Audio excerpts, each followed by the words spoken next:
It's finally here. My Kickstarter bundle of OrcQuest WarPath. Oh, you kids, we're gonna unbox it.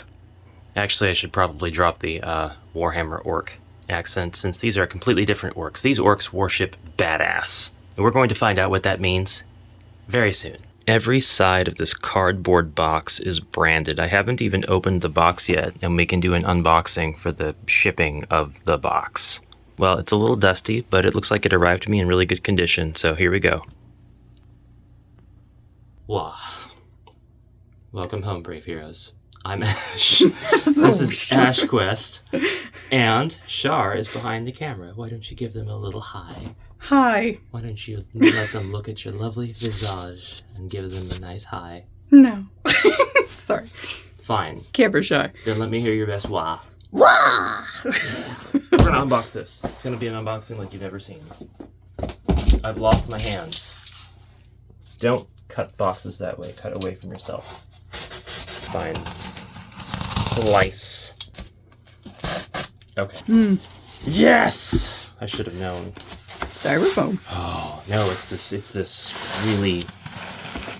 Ooh, it's the squishy kind. I'll save it for that. Ooh, that's going to be very nice and protectful, maybe somehow. We have two massive boxes in here. Holy crap. They take up the entire size of the box. I didn't think they'd be packaged like that, but they are very unapologetic. Okay. With this, yeah, that's all that's in there. It's not a packing slip or anything that was attached to the outside of the box. Now, two massive boxes from Monolith Games. This is OrcQuest WarPath. OrcQuest WarPath. Lovely. The box art is really nice. I really, really like it. I see some minotaurish beast men on here. I see orcs. I see some lame humans. 'Tis a bit shiny on camera. Some ladies. Well, we've got plastic still covering these boxes. I see some goblin folk archery on the sides. So far, I don't see a differentiation between the two boxes, like one being an expansion or anything. It's just OrcQuest WarPath, and the backs look like this. So, 8 large game tiles, 8 half game tiles, 3 small game tiles, 13 hero miniatures, 85 enemy miniatures, 5 bosses, 1 spawn area, a badass track, an alert gauge, 415 tokens, a rulebook, a quest book, a comic book, and 1 lithography. Enough about that. We're going to rip these very soon. Well, green box first. And I'd say you're probably right, because it's a game by Johan Bugny and Thomas Maltroid. I probably butchered those names. Mothroid. I don't have room for these on my shelf at all. We will improvise. No space. Time to see what's under the lid. This thing is like a mile tall. It's about the same size as Gloomhaven, to be honest. Where's Gloomhaven? Gloomhaven's on the bottom shelf down there. Gloomhaven. Yeah, they're about the same size. No, I'm sorry, it's slightly taller than Gloomhaven. It's slightly wider, so being that it's a square, it's probably slightly longer as well. So a bigger box than Gloomhaven. Okay. We ready? Yes. This guy will prevent us from having too much lid lift. We have Gorbag's Tales. Oh, is that the comic? Undoubtedly, this is the comic.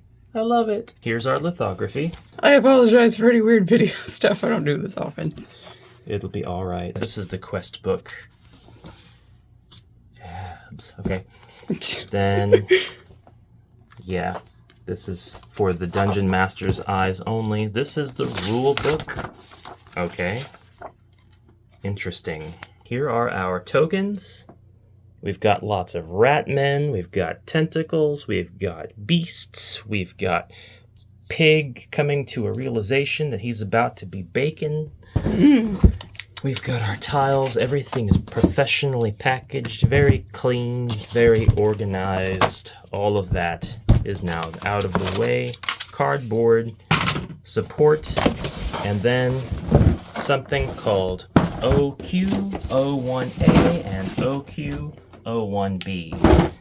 The naming conventions here in the second box, it'll either be 00, which means we did this backwards, or it'll be 02, telling us we did it right.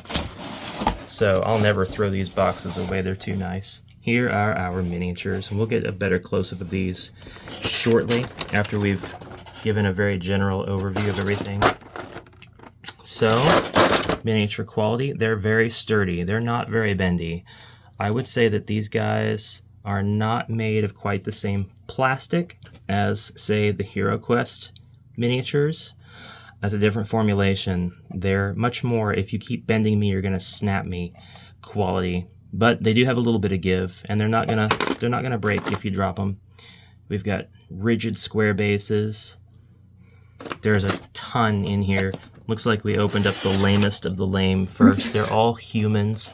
And then we've got some beastly Dodgos. sort of like, yeah. Oh, and they're like kind of mastiff looking almost. They're not like wolves or predictable service dogs. They're out there to fight. Here we have some mouse boys. I'm an immediate fan.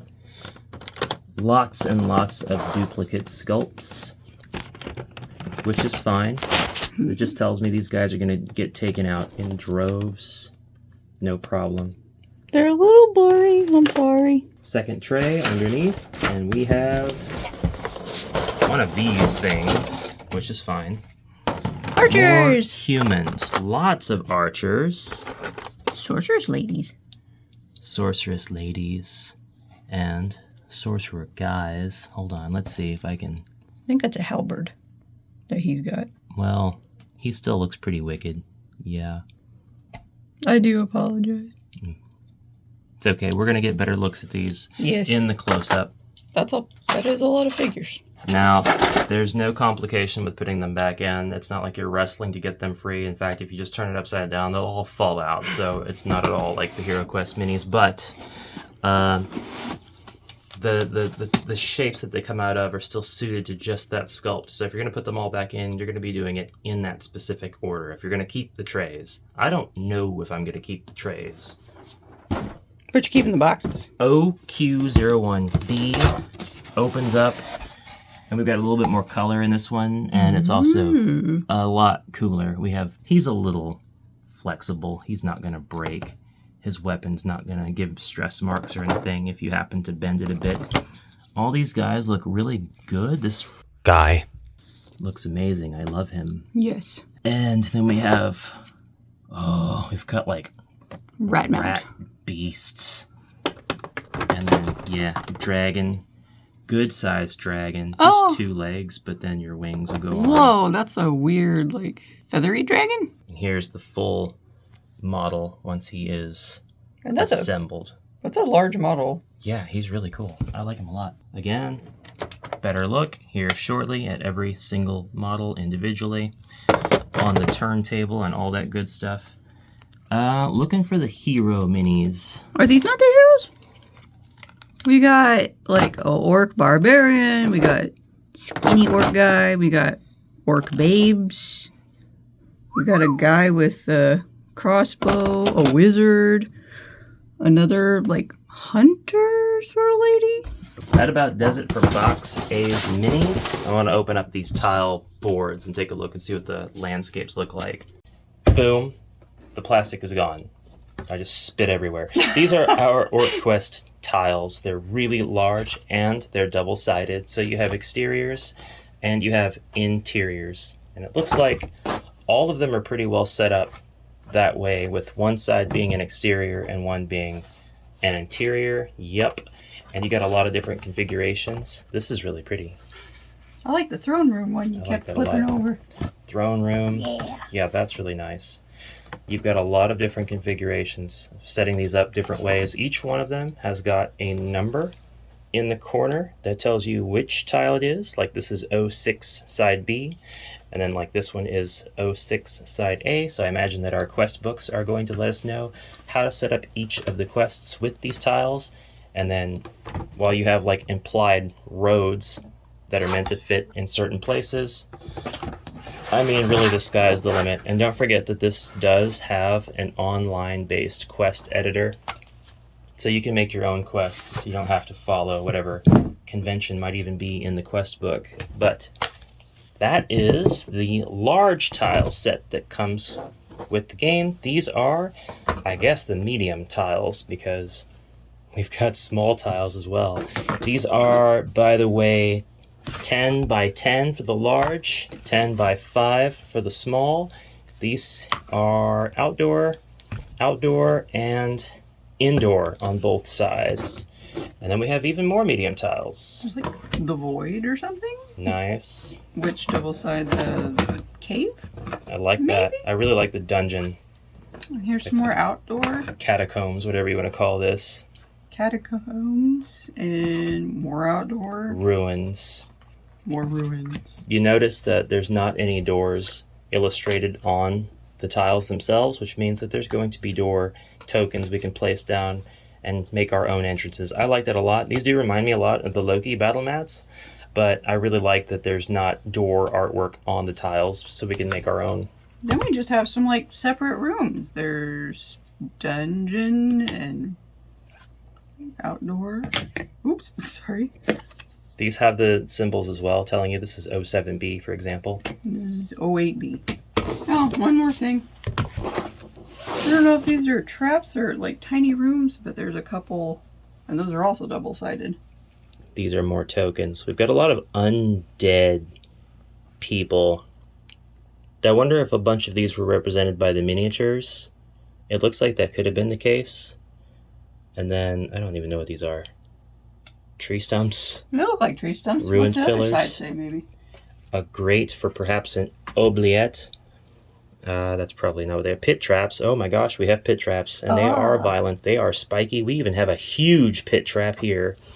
And then we have a bunch of these generic backsides and a couple of ghostly looking tokens that represent what look like very important characters. There's just 3 of those. So there are a lot more tokens than just that, by the way. We have what look like little dwarves. We've got piggies, boars. Come to think of it, this particular box didn't have any porks in it, so I'm kind of wondering if these are supposed to represent pork characters, the sort of pig man race, and we have miniatures for those in the other. Hey, I love this. We have furniture tokens, furniture tiles that we can sit down. So we have desks, tables, bookshelves, beds. Really like that. And then we've got our markers, our tokens that represent damage, I would say wounds, and more of those ghostly tiles. So forget what I said earlier about there only being 3. We also have a bell tile. Another interesting sheet of tiles here. We have barrels, we have boxes, we have weapons racks, we have... These would be our door tiles. So these are what we can set down all over our maps to indicate doors that get opened. We've got a few that are broken too. More furniture, this time more tables. These are steps that lead out of the dungeon, I would imagine, by the arrows printed on them. We have a double wide door, and then we've got what looks just to be a bunch of dunnage up against a wall. There's a tiny treasure chest, a longer chest, a box with a bag on it, and a barrel. Just every single generic dungeon item they could find. We've also got outdoor tiles too, so the same boxes and barrels, but meant for use in the outdoor boards. That's pretty cool that they would do that for us. Another one, this time with more bookshelves, some exclamation points, some clouds of smoke, I would imagine, a lot more character tokens and some symbols, maybe for some status effects, yet more, still more numerous character tokens, and no context just yet. This one's special. And then there is this one. This one is the only one like this in the box. This is the spawn area. There are tiles that are punched out, and then they are connected together to make something that will be 3-dimensional. Not sure exactly how it'll be used yet. There's actually artwork on both sides, so we will find out.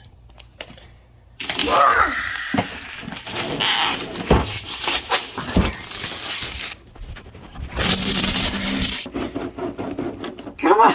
Get off of It's not moving. It's coming. That's like 3 of the 12 inches. Come on. There's a box inside of the box. I would. Okay, so this is the expansion box. Shar correctly pointed out that on the back of this box, it says explicitly, this expansion box requires OrcQuest WarPath to play. So this is the expansion. Blood for blood. Blood for the blood gods. Nice. Ooh, nice. And the expansion, Sewer Fever.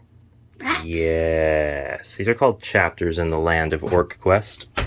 Oh, sorry. Let's put that over there. And we're just going to haphazardly throw them wherever we want. The first thing we see is this OQ02. Oh. Is that all? On my way. Did we open this upside down? Hey, we actually get the sortation devices. More of these. Waste of space. There's the cards. Hey, there's cards in this. Some cards. Ooh, dice too. So I'm kind of thinking that even though this came in 2 boxes, that the core game is actually in both boxes and the expansion materials are in the second box, because the first box did not have a single die. It did not have a single card, and I'm pretty sure you can't play without the cards and dice. So that's an interesting way to go. It's like, we know that this is a limited run thing. It's not going to be a retail at all. So it's definitely going to go in 2 boxes, because if you had only put it in 1 box, it was not going to fit at all. Open that sucker up. Oh, Oh, yes. they're pink. Yeah, these are the porks. Those are the piggies? Yep. Oh, they are piggies. These are the porks. Old school orcs. Pigmen. They've got abs. Hey, And there's you a hooves. lady. Oh god, the waifu, bring it on. Oh my god. We're getting demonetized. Wait, we're not monetized yet. I'm not gonna lie, these guys are actually really cool. I was really looking forward to having them in my miniature collection. I don't even think I'm gonna paint them. I'm just gonna leave them pink. These are hordes of undead. We've got zombies in here. We've got skeletons. We've got dwarves. They're not part of the undead. They're just dwarves. And then we've got barbarian type people. There's only one more tray of miniatures after that. We have this amazing looking land dragon beast. Ugh. We've got Satan. Orc daddy. No, I don't know. We've got the dwarves inside of their mech suits. This is something I was looking forward to getting too, because I thought that was such a cool concept. Are these heroes? I don't know. I don't know if these are heroes or not. They seem like they could be. What is this, sexy grandpa? Sexy grandpa. Okay. Hey, these are Okay. either really neat mummies or like lich. Oh, yeah. Yeah. Of note, we didn't get any tiles in the second box. So, yeah, it was definitely expansion materials Ooh, we get dwarf. plus base game materials stretched across both boxes. You gotta put sexy grandpa back. This is the closest thing we're getting to a contemporary chaos dwarf. Hey, we got like cool barbarians. By Crom, he's amazing. Then you get some really large barbarian boys. He's Neanderthal. There's not much left to look at right now, so we'll flip through some of the cards and I'm gonna roll these dice. I said tiles, I meant tokens. This box does have tiles. It has medium-sized tiles, and it might have some smalls in here, but we have a focus on mine shafts. We've got tracks that go into tunnels, which is a detail I really love. We've got some 4-way situations. We've got dead ends. We've got, I'm not sure. Sand pit? Sand pit, I'm fine with that. We have a couple more outdoorsy areas. Cool stuff, lots of variety. It looks like a graveyard. Finally, a graveyard. Let's go. More of this mystical outdoor area. Looks like, there we go, probably more like that. And yes, mausoleum. Another mausoleum. Another mausoleum. Ooh. Oh, I like that. Yeah, lots of rooms to search for treasure in and get dead bodies instead. I really like the clarity and the brightness of the Yeah. art. It's not like washed out. Yeah, it looks nice. Although washed out can look nice. He can. I'm gonna need the box cutter. We got Hagen. We got some Hickar, Jacker. Wait, Heckle and Jekyll. Yeah. Orc, Shuman, Sango. We got piggies. There's Mama. Oh wait, you might need to blur that one. Haggis, Barrack. There's your barbarians. They are ugly mofos. Nice. Oh, he's an ogre. Ragnar. Ah. We got dwarves. Sorry, my angles. We got lots of dwarfs. We got zombies. I love his mustache. And skeletons.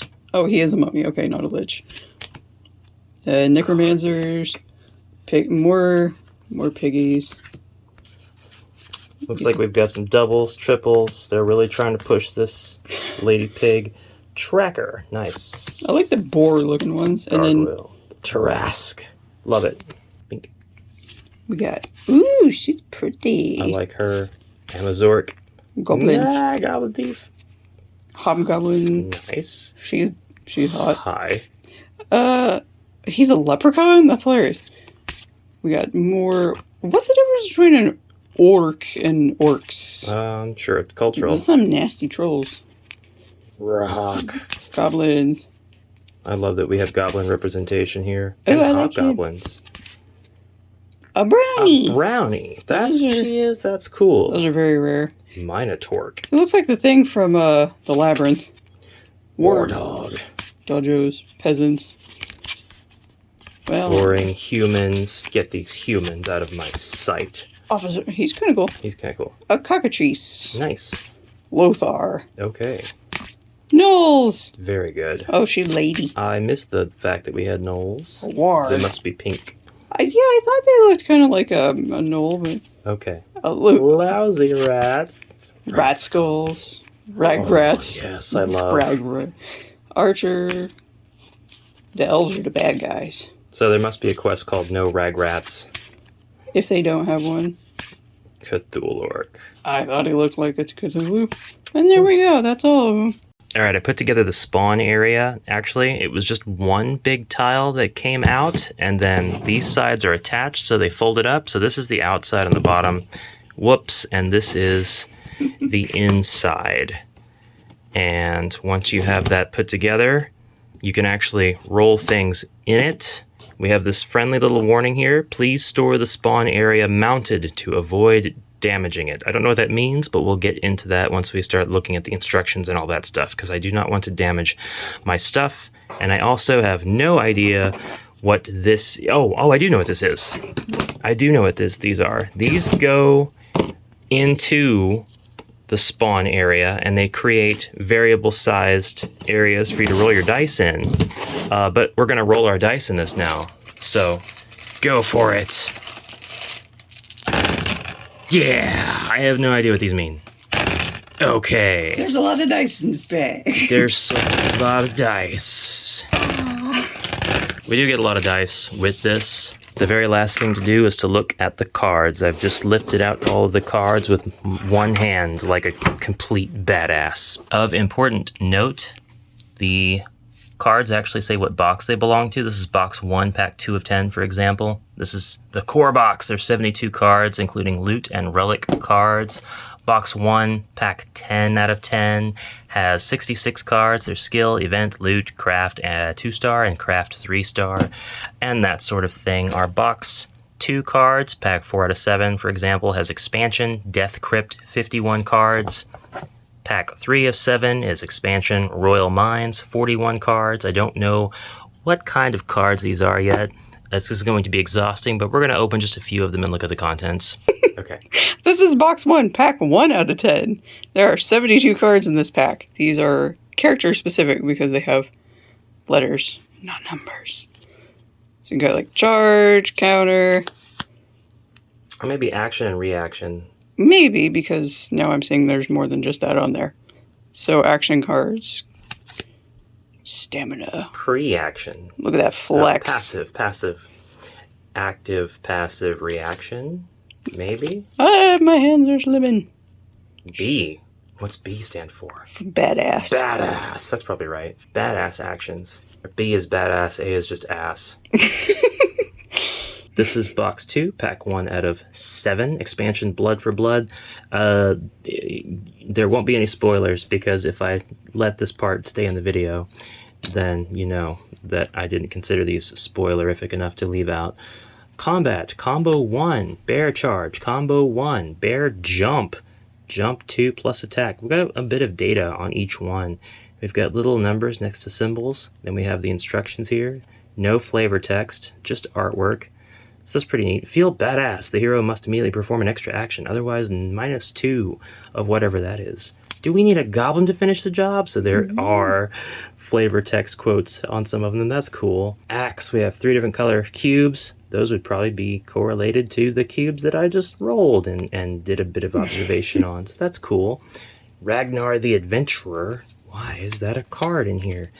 And then just like ability names and stuff. Do we have different backs to these? Yeah, we do. We do have different colors. So I don't know what they represent yet because we haven't even started to play. We're just unboxing, but that's cool. It's really hot in here. Do that again. It's so hot. Wah! Wah! There is so much product here. I'm going to clean it up and then we're just going to get a closer look at all of the miniatures for the next part of this video.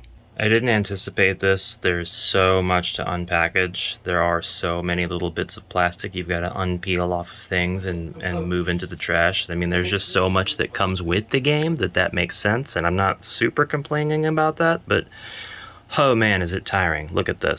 All of these cards have got things I've got to take off of them. I already took a bunch of plastic off of the tiles, and then I've got to punch out all of the tokens. I kind of have an idea of how to put the cards and stuff back into the tray once I've got them all done, but I'm just kidding. I have no idea how to do it. The game just comes with so much, and it actually is quite unique how they packaged everything that you really do need into 2 boxes. That kind of guarantees you will never see this at your friendly local game store because it would just not be cost effective. The logistics would be a nightmare. You have 2 enormous boxes and you can't just get one and expect to be able to play. You need to get both because all of your one game components are in both of the boxes. What a nightmare.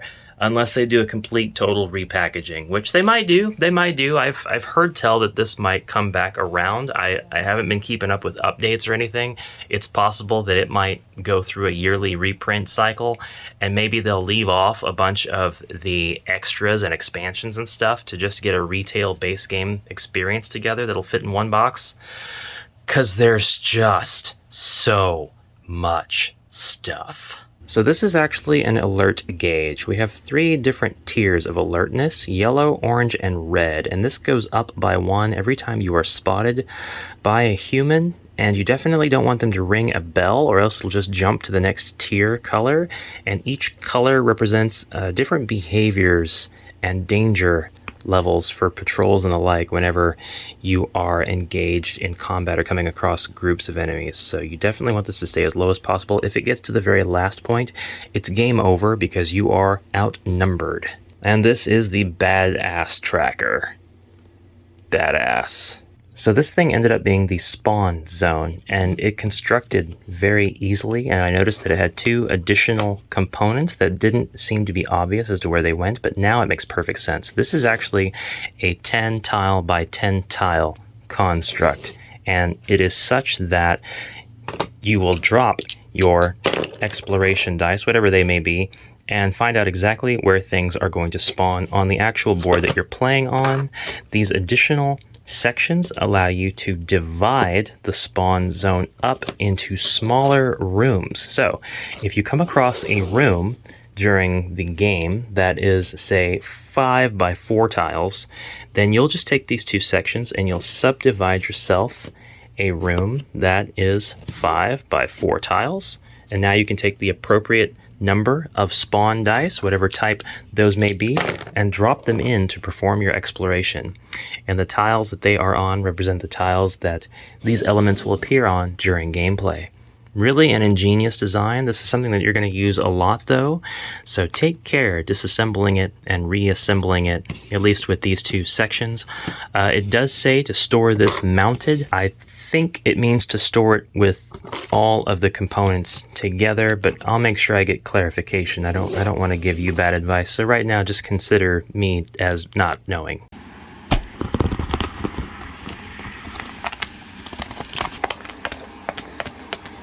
Okay, I love popping out tiles. It is a very rewarding feeling once per acquired game. I'm so glad that we don't have to do it over again. On to the trays. There's no documentation that I can see with the game on how to use the trays, but I did do a bit of Google searching and I did see some pretty sensible suggestions. So these hero cards, they start in this tray. This is the most sensible place for them. This is actually where your dice should go.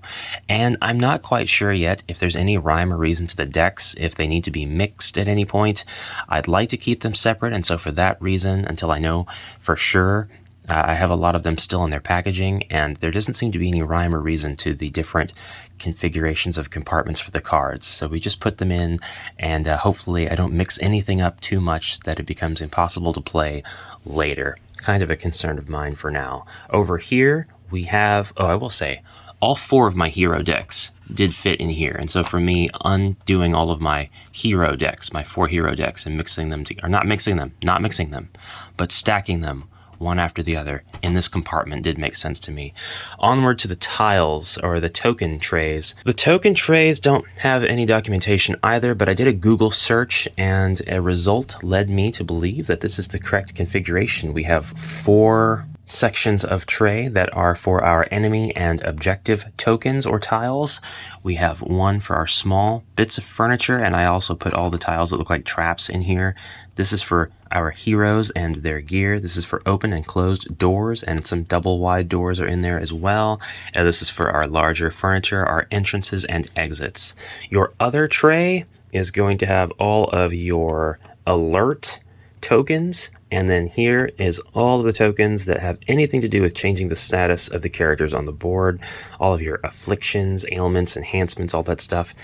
The rest of these are going to be your primary and secondary resource bins for enemies and objectives, and then card decks, but this is more for like the current scenario that you're playing. Another reason I did not endeavor to mix up my cards.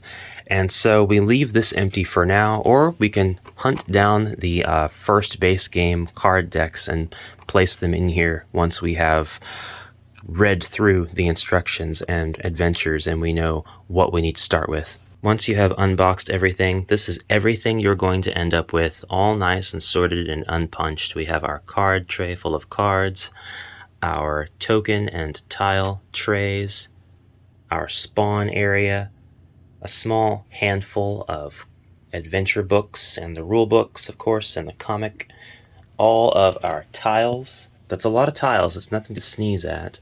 Our lithograph and our 3 boxes of miniatures. It's a lot of content, but while you are unboxing it, it almost seems a bit sparse for the sizes of the boxes.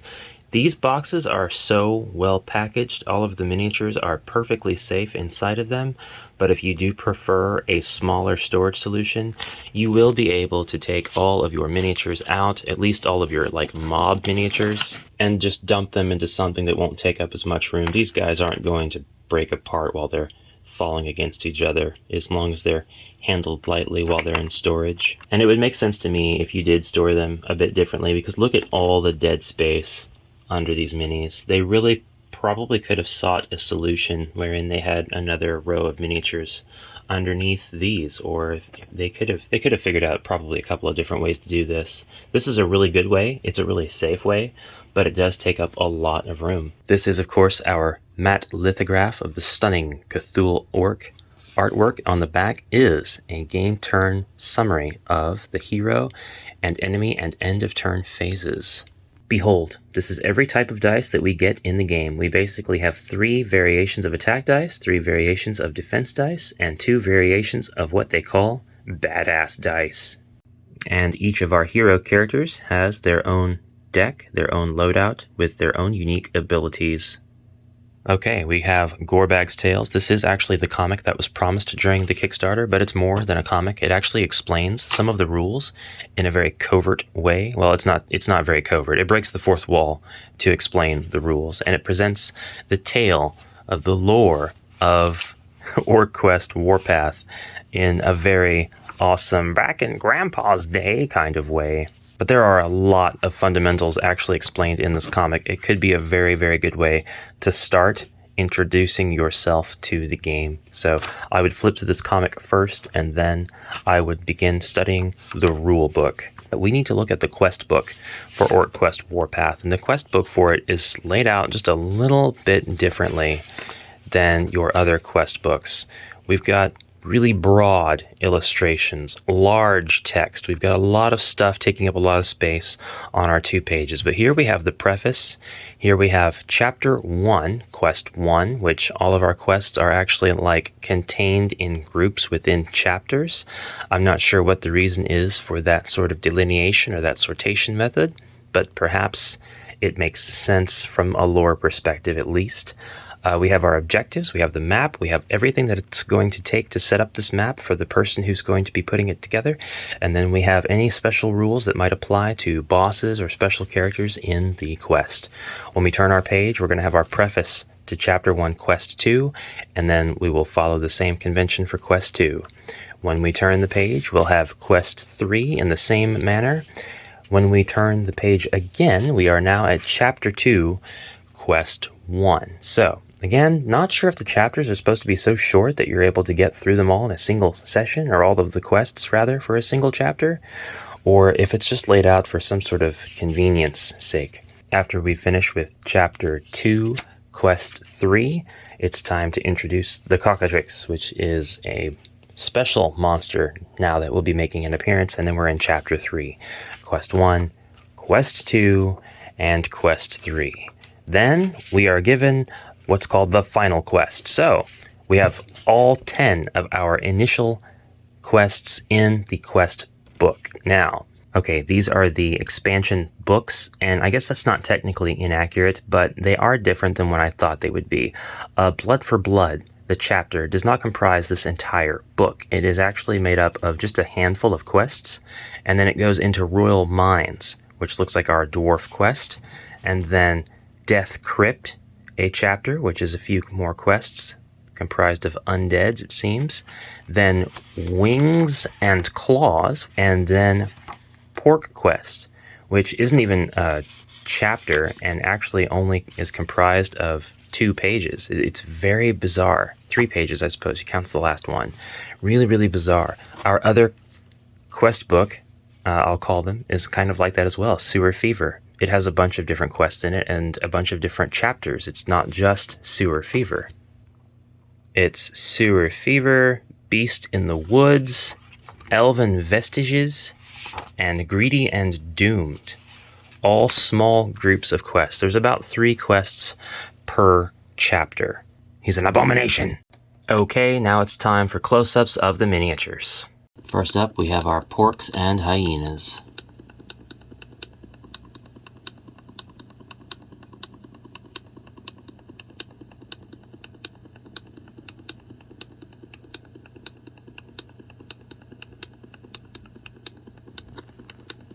Our dwarves.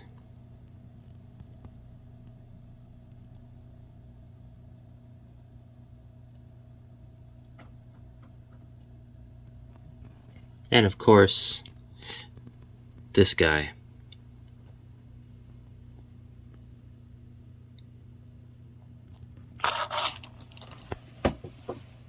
The game system, of course, comes with more than the minis I'm showing here. I'm just showing one of each of the types that it comes with. The different sculpts, if you will.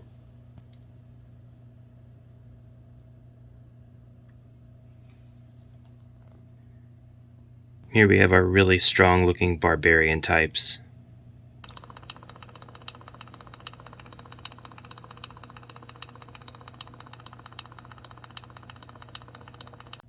And here's Sexy Grandpa.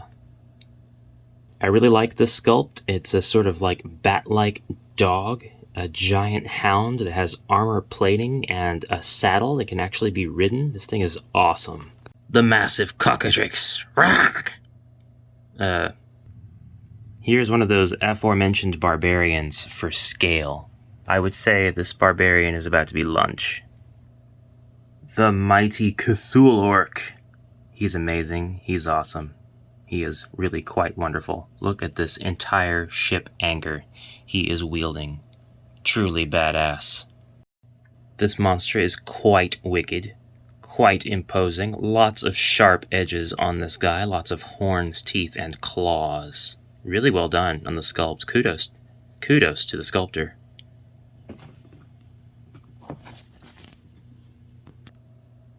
Probably saved the worst for last. Look at this guy. He is tiny in comparison to all of the other boss monsters I've pulled out. He's still no pushover though. Your miniature hero orcs are going to be much smaller. 4 of our named character sculpts.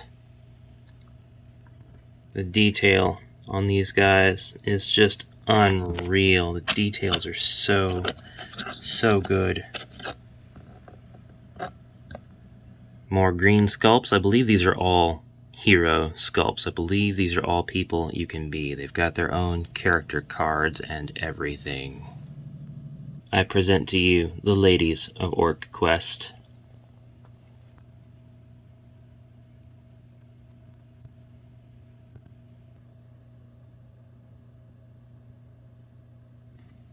That might be just the fact that the camera usually isn't very good at picking up small details, but I can tell you just with my vision that these miniatures all look slightly better in real life than they do on camera. Really cool looking goblin rogue and sort of hobgoblin-esque hunter, and then just this wizard. I love this wizard. He is completely obscured. He is in a state of action. These guys look so cool. Now we have 3 more green miniatures, and I hesitate certainly to actually call them hero characters because I don't think any of the heroes should be this big, so maybe look forward to a fight with this guy. Then there's this guy. I didn't catch this the first time around at all, but this is a demon that is being conjured up by the actual summoner below. That's 1 miniature. That is really cool. It's the piece de resistance. A very not hollow and somewhat heavy miniature of this large ogre. And here we have our humans and our regular dog, our regular attack companion pupper. I'm just not too excited about the humans. They're cool poses. I really like that one of them has a pitchfork. It really gives off the vibe of, hey, these orcs are pillaging farmland and such. But as far as guards go, I mean, they look cool. This guy looks quite serviceable. For sure. But generally, humans just don't excite me as much in a game like this. The dog is really cool, though. I like the dog. Now, I will say our elf sculpts are a little bit more interesting to me, so really good on the elf sculpts for sure. A couple more human sculpts. The wizard sculpt here actually looks really cool, and this guy, he's pretty interesting. He's very snobbish. He's got a gun. He's got a sword. I really love the pose that the wizard is in. Opened book. Ready for action. Both of these guys, really. I like that. I think that these are boss characters of some sort. But if you've been watching the channel for any length of time, you know that my favorite sculpts by far, by default, are going to be the Ratmen sculpts. I love Skaven and Ratkin and Ratmen and anything mouse plus human associated, so these guys are just automatically my favorite. And I believe that this is a gnoll. I know that we do have gnolls in the game. I'm pretty sure one of the pink sculpts were gnolls as well, but I think that this is actually a gnoll for sure. If not, it's another one of our rat boys. But I don't see a tail, so I don't think that that's the case. And the very last sculpt that I have to show off to you today is this giant boy. No matter what manner of beast he is really cool. I like him a lot. Here he is, compared to the gnoll that we just showed off, compared to the Ratmen, compared to one of the green sculpts. We have a lot of different variety in this box. Lots of different sculpts, lots of representation of a lot of different races. Again, they are all packaged really far apart. It works to make sure that they're safe for storage and shipping for sure, but I really think that these guys would be safe if you threw them into some containers or something. If you didn't want to do that, then you'd have to store this in the 2 separate boxes for sure. But if I get creative, and I can be creative, all of these miniatures can go into storage that could then be tucked away in the last third of this one OrcQuest box, and then all of my game components could probably fit in just one OrcQuest WarPath box. That's what I think could happen. I'm not entirely sure yet. I'd have to be really creative and make sure I'm maximizing the amount of space that I'm using, making sure that I'm covering every square millimeter with miniature of some form or another. You could challenge me, but I think that I could do it, to be perfectly honest with you. And then I would just have one box that I'd have to take down from my ridiculous collection, and the other box would just take up space in my ridiculous collection as a somewhat empty box. I mean, I'd probably keep all the trays and sub boxes in it. And of course, for some reason, I like keeping all of that stuff, so I would probably keep it in there. But that is the complete unboxing of OrcQuest WarPath. Please stay tuned because, you know, this is Orctober, and we're going to be doing some playing of this on the channel before the month is up. So I hope that you'll look forward to that. And I thank you very much, guys, for your support of the channel. If you'd like to see more board game unboxings of this style, please feel free to subscribe, and you can like and you can comment anything you like down below as well, good, bad, or ugly. Do you have this game? What do you think about the miniatures? What do you think about the artwork? What do you think about the presentation? Have you played this game? What do you think about the play style? What do you think about the gameplay mechanics? Is it fun? Let me know, and I'll see you in the next episode. Until then, Onward, brave orcs! Wah!